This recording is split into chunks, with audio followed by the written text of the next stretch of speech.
প্রিয় দর্শক আসসালামু আলাইকুম। সবাইকে শুভেচ্ছা জানাচ্ছি যশোর মেডিকেল কলেজের মিউজিয়াম থেকে। আপনারা দেখতে পাচ্ছেন এখানে আমরা এখন আমাদের চোখের মডেল দেখতে পাচ্ছি। অনেকগুলো মডেল এখানে আছে, চোখের মডেল, রেটিনা, আমাদের চোখ কীভাবে কাজ করে। এখানে আমরা আবার দাঁতের কয়েকটা মডেল দেখতে পাচ্ছি। চোখের মডেল অনেকগুলো আছে, আপনাদেরকে আজকে সবই দেখাবো। তো আমরা যদি নিচের দিকে দেখি, এখানে কিন্তু আমাদের পুরো পরিপাকতন্ত্রটাকে আমরা দেখতে পাচ্ছি। এখানে একেবারে মুখছিদ্র থেকে শুরু করে পায়ুছিদ্র পর্যন্ত, এর মধ্যে মুখগহ্বর, গলবিল, অন্ননালী বা ইসোফ্যাগাস, পাকস্থলী, লিভার, অগ্নাশয়, ক্ষুদ্রান্ত্র, বৃহদন্ত্র সবই আমরা দেখতে পাচ্ছি।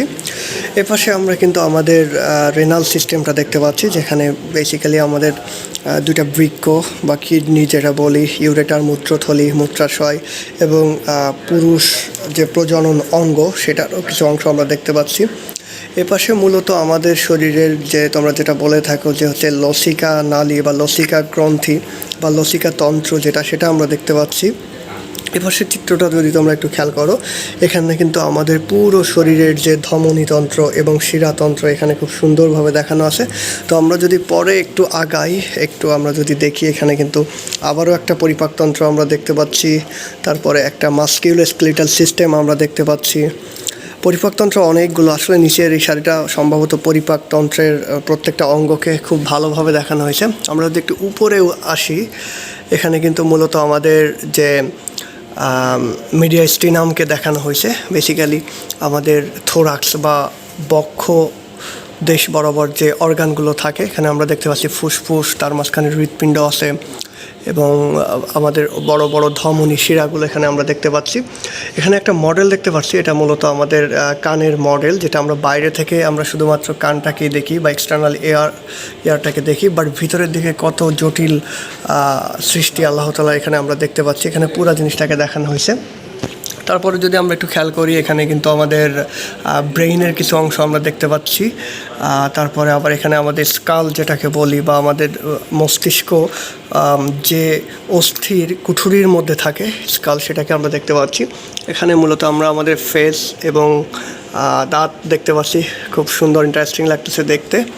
তো পরের রোতে যদি আমি চলে যাই, এখানে কিন্তু আমরা আরও একটা কানের মডেল দেখতে পাচ্ছি। অনেকগুলো কানের মডেল কিন্তু এখানে আছে। তাছাড়াও এখানে মূলত কানের মডেল আছে এবং এখানে আমরা একটা বাচ্চার, অর্থাৎ একটা শিশুর আমরা স্কাল দেখতে পাচ্ছি। আমরা যদি নিচের দিকে দেখি, এখানে কিন্তু আমরা ফিমেল জেনিটাল সিস্টেমকে দেখতে পাচ্ছি। বেসিক্যালি এখানে ব্রেস্ট সহ আমাদের ইন্টেস্টাইন সহ পুরো জিনিসটাকে দেখানো হচ্ছে। এবং এইটা আপনারা অনেকেই হয়তো চিনে থাকবেন যে এটা হচ্ছে আমাদের যে ইউটেরাস এবং ওভারি নিয়ে, যেটা আমরা ফিমেল রিপ্রোডাক্টিভ সিস্টেমের একটা গুরুত্বপূর্ণ অংশ, সেটা এখানে আমরা দেখতে পাচ্ছি। তো পাশে যদি আমরা চলে আসি পরে, এখানে কিন্তু পুরো একটা বডির একটা মূর্তি বলা যায় আর কি, পুরো অংশটা দেখানো হচ্ছে। এখানে বেসিক্যালি আমরা দেখতে পাচ্ছি ডান পাশে আমরা কিন্তু একটা জাংশন দেখতে পাচ্ছি এখানে। তো এটা মূলত আমরা বলে থাকি ম্যাকবার্নিস পয়েন্ট, যেখানে বেসিক্যালি আমাদের অ্যাপেন্ডিক্সটা থাকে, হয়তো সেটা দেখানোর জন্য এটা রাখা হয়েছে। আমরা যদি একটু উপরের দিকে দেখি, তাহলে কিন্তু আমরা বেশ কিছু দেখতে পাচ্ছি। এখানে অনেকগুলো জিনিসপত্র আমরা দেখতে পাচ্ছি। এখানে প্রথমত যেটা আছে সেটা আমাদের পিটুইটারি গ্ল্যান্ডকে বোঝানো হচ্ছে।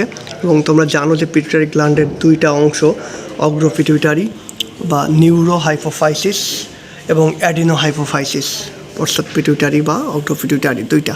তো তার পাশে কিন্তু আমরা আমাদের থাইরয়েড গ্ল্যান্ডটাকে দেখতে পাচ্ছি। তোমরা যারা থাইরয়েড গ্ল্যান্ড দেখতে চাও, এটা তোমাদের জন্য অনেক গুরুত্বপূর্ণ।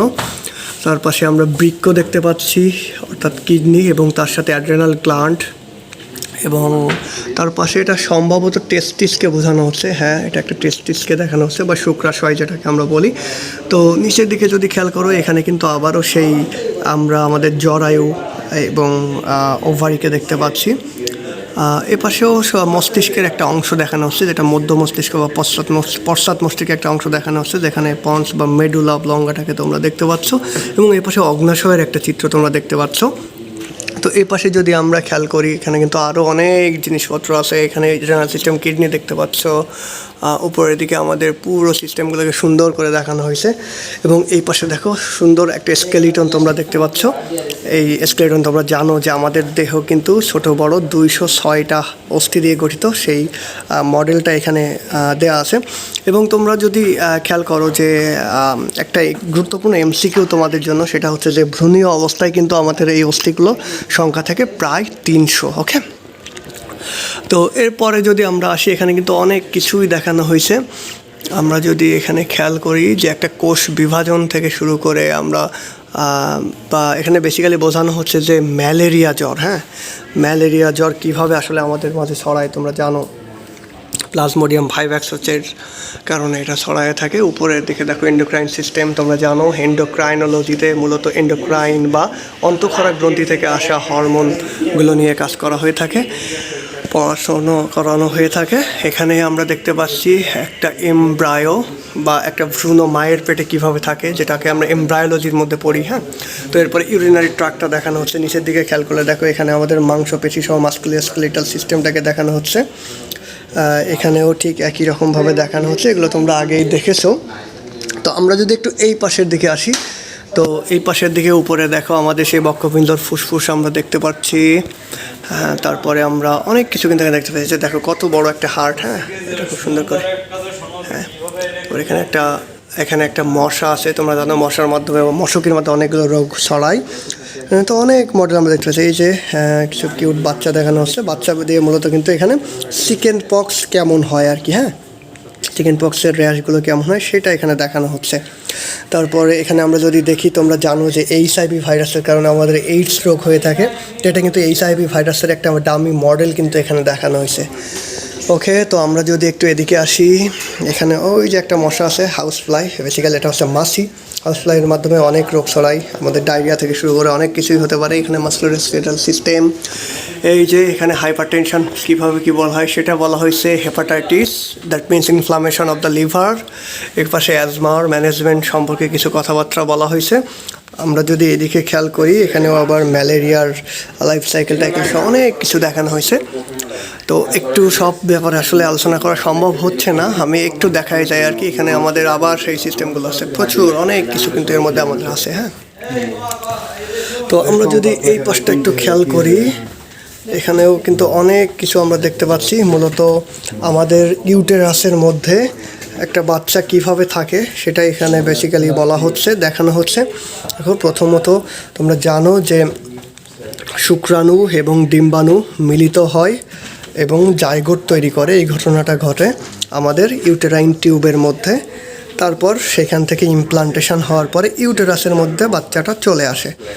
তারপর ইমপ্লান্টেশন হওয়ার পরে আমরা জানি সেখান থেকে অনেক ধবে, অর্থাৎ ক্লিভেজ বলি যেটাকে, কোষ বিভাজন হওয়া শুরু করে। বিভাজন হয়ে এরকম অনেক বড় একটা বাচ্চা এখানে আমরা দেখতে পাই। তো বলা যায় যে প্রায় ইউটেরাসটা কিন্তু প্রায় 20 গুণ পর্যন্ত বৃদ্ধিপ্রাপ্ত হতে পারে মায়ের মধ্যে। এই যে আমাকে দেখা যাচ্ছে, তো এদিকে যদি দেখি আমরা, এই যে একটা তোমরা আম্বিলিকাল কর্ড জানো, যেটা 43 থেকে 45 সেন্টিমিটার লম্বা হয়ে থাকে। তো এখানে যে পাইপ বা কর্ডের মতো স্ট্রাকচার দেখতে পাচ্ছ, এটাই মূলত আম্বিলিকাল কর্ড। এবং এটা দিয়ে কিন্তু এই প্লাসেন্টা বা ভ্রূণটা মায়ের যে জরায়ুর এন্ডোমেট্রিয়ামের সাথে সংযুক্ত থাকে এবং তার মাধ্যমে কিন্তু সে খাবার দাবার পুষ্টি গ্রহণ করে থাকে। এবং তোমরা আরও জানো যে একটা প্লাসেন্টা সে কিন্তু একই সাথে ফুসফুসের মতো কাজ করে, বৃক্কের মতো কাজ করে। ওকে, তো এখানে এই জিনিসপত্রগুলোই দেখানো হচ্ছে। তো তোমরা যদি নিচের দিকটা আরেকটু ভালোভাবে তোমাদেরকে আমি দেখাই, তোমরা দেখতে পাবে যে এখান থেকে ওই যে ইমপ্লান্টেশন থেকে শুরু করে একটা পূর্ণাঙ্গ শিশু হওয়া পর্যন্ত স্টেজগুলোকে এখানে দেখানো হচ্ছে। ওকে, এখানে একটা বড় মানুষকে দেখানো হচ্ছে, তার পুরো হাত পা সব খোলা দেখানো হচ্ছে, তাই না? অনেক ইন্টারেস্টিং। হ্যাঁ, তো আমরা যদি দেখি এই জিনিসপত্রগুলো এখানে আছে। আমরা একটু ওই পাশটাতে যাব।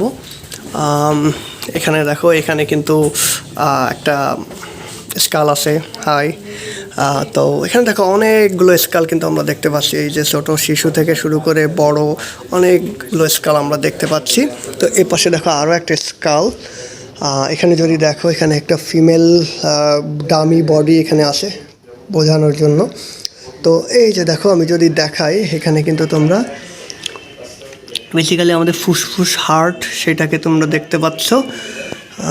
আমি যদি তোমাদেরকে আলাদা আলাদা করে সব কিছু খুলে দেখাতে পারতাম সেটা আরও ভালো হতো, বাট এই মুহূর্তে সেটা সম্ভব হচ্ছে না। ইনশাল্লাহ অন্য কোনো এক সময় তোমাদের দেখানো হবে। এখানে একই জিনিসপত্র বারবার অনেক বেশি, আসলে আমাদের মিউজিয়ামটা অনেক সমৃদ্ধ, তো এখানে অনেক অর্গান, অনেক দামি মডেল প্রচুর প্রচুর পরিমাণে আছে। তো এখানে আমরা যদি দেখি এই যে একটা মানুষের দামি মডেল আর কি, তো তার ফুসফুস, তার ব্রঙ্কাস সব কিছু দেখানো হচ্ছে। এই পাশে দেখো ওই যে তোমরা অনেকে জানো যে টুইন বেবি হয়, হ্যাঁ, তো টুইন বেবি হয় আমরা যখন বলি যে একই সাথে দুইটা শুক্রাণু এবং দুইটা ডিম্বাণু যদি প্রোডাকশান হয়, দুইটা ডিম্বাণু প্রোডাকশান হলে এবং দুইটা যদি একই সাথে নিষিক্ত হয় তাহলে কিন্তু টুইন বেবি হইতে পারে। তো একটা ইন্টারেস্টিং তথ্য তোমাদেরকে একটু দিয়ে রাখি, এই টুইন বেবি কিন্তু দুই ধরনের হতে পারে, হ্যাঁ, একটাকে আমরা বলি মনোজাইগোটিক টুইন, আরেকটাকে আমরা বলি ডায়োজাইগোটিক টুইন, অর্থাৎ জাইগোট একটা, বাচ্চা দুইটা, এটাকে আমরা বলি মনোজাইগোটিক টুইন। আর যদি জাইগোট দুইটা হয়, দুইটা আলাদা আলাদা জাইগোট থেকে যদি দুইটা আলাদা আলাদা টুইন হয় সেটাকে আমরা বলবো ডাইজাইগোটিক টুইন। তবে ইন্টারেস্টিং ব্যাপার হচ্ছে যদি মনোজাইগোটিক টুইন হয়, এটা সম্ভবত ডাইজাইগোটিক টুইন, আমি ঠিক শিওর না, বাট যদি মনোজাইগোটিক টুইন হয় তাহলে যে টুইন দুইটা বেবি হবে এই বেবি দুইটার কিন্তু ডিএনএ একই পেতে পারি আমরা। ওকে, তাহলে এটা একটা ইন্টারেস্টিং জায়গা যে কোন ক্ষেত্রে আমরা দুইজন মানুষের ডিএনএ একই হতে পারে সেটা আমরা বলতে পারি মনোজাইগোটিক টুইনের ক্ষেত্রে। ওকে, তো দেখো তোমাদের যে আম্বিলিক্যাল কর্ড দেখাতে চাইছিলাম এটাই হচ্ছে বেসিক্যালি তোমাদের সেই আম্বিলিক্যাল কর্ড। অনেক ইন্টারেস্টিং অনেক কিছু আছে, অনেক ভালো লাগতেছে তোমাদের সাথে এই জিনিসগুলো শেয়ার করতে পেরে। এই যে দেখো আমাদের যে ফুসফুস আমরা বলি, দেখো এখানে একটা ফুসফুসের দামি মডেল দেওয়া আছে এবং ফুসফুসের মধ্যে ব্রঙ্কাসের যে ব্রঙ্কিওল, টার্মিনারি ব্রঙ্কিওল বলি আমরা, সেইগুলো কিন্তু এখানে খুব সুন্দর করে দেখানো হচ্ছে। তোমরা যদি প্রায় ভাই এক মিনিট, ওকে, তো আমরা যদি এই দিকটা একটু শর্টকাটে দেখে যদি বের হই, ওকে, তাহলেই ভালো হবে। এই যে এখানে অনেক বড় একটা বডি, হাত পা সব কিছু এখানে আছে। এখানে যে মায়ের পেটের মধ্যে বাচ্চা হাই দিচ্ছে, অনেক কিছু এখানে আছে। এখানে বেসিক্যালি নিচের দিকে আমাদের ফিমেল রিপ্রোডাক্টিভ অর্গান যেটা ভ্যাজাইনা, অ্যানাস, এগুলোকে দেখানো হচ্ছে। আমরা একটু এই পাশটাতে চলে যাব। হ্যাঁ, এই পাশে অনেক বাচ্চা দেখতে পাচ্ছি আমরা।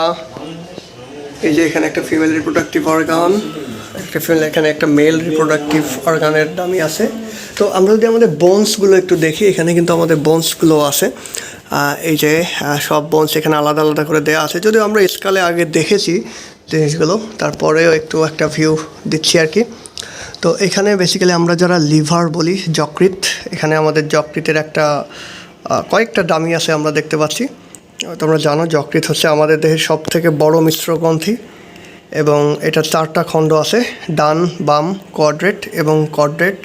তো এখান থেকে আমরা বলি ডান খণ্ডটা সব থেকে বড়। তো এগুলো তোমাদের অনেক পড়াশোনার ব্যাপার, তোমরা পড়লে এটা মনে রাখতে পারবা সবাই। এই যে আঙ্কেল আন্টি আসছে আমাদের আজকে দেখতে, আমরা এই পাশটা একটু দেখলেই আশা করি আমাদের হয়ে যাবে। এই যে স্কালগুলো এখানে আছে, এখানে আরও একটা লিভার দেখতে পাচ্ছি। এই যে দেখো লিভার, তোমরা যারা পিত্তথলি কোথায় থাকে জানতে চাও, এই যে দেখো লিভারের সাথেই নিচে একটা থলির মতো অর্গান ঝুলে আছে, এটাকে আমরা পিত্তথলি বলি। তো পিত্তথলি কিন্তু পিত্তরস তৈরি করে না, পিত্তরস তৈরি করে হচ্ছে লিভার এবং সেটা জমা থাকে পিত্তথলিতে। ওকে, আর আরেকটা জিনিস আমরা জানবো যে পিত্তরসে কোনো এনজাইম থাকে না। ওকে, তো তোমরা যারা প্লাসেন্টা দেখতে চাও বা অমরা দেখতে চাও, এই যে দেখো কত সুন্দর একটা অমরা। তো এই অমরা দেখো হাইলি ভাস্কুলার, এখানে শিরা ধমনী সব কিছুই আছে এবং এই অমরার সাথে এইখান জায়গাটাতে দেখলে বুঝতে পারবে এখান থেকে কিন্তু আম্বিলিক্যাল কর্ডটা আমরা দেখতে পাচ্ছি যেখান থেকে বের হয়ে আসছে আর কি। তো এরপরে যদি আমরা দেখি এখানে কানের মডেল আছে আরও অনেকগুলো। এখানে এই যে একটা পাকস্থলী, যেটাকে আমরা আলাদিনের চেরাক বলি, যা দিয়ে সবই হাওয়া হয়ে যায়। পাকস্থলী বা স্টোমাক, যেটা দৈর্ঘ্য আমরা বলি 30 সেন্টিমিটার, প্রস্থ 15 সেন্টিমিটার।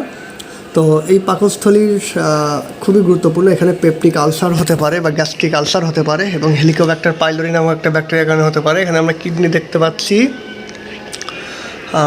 ওকে, সবই মোটামুটি আমরা দেখে ফেলছি। এই যে একটা মেল রিপ্রোডাক্টিভ অর্গান আমরা এখানে দেখতে পাচ্ছি, একটা হার্ট, অনেকগুলো হার্ট আছে। ওকে, তো এখানে আমাদের ম্যামারি গ্ল্যান্ড বা ব্রেস্ট দেখানো হচ্ছে, কানের অ্যানাটমি দেখানো হচ্ছে। তো সব কিছুই মোটামুটি আমরা কিন্তু দেখে ফেলছি আর কি।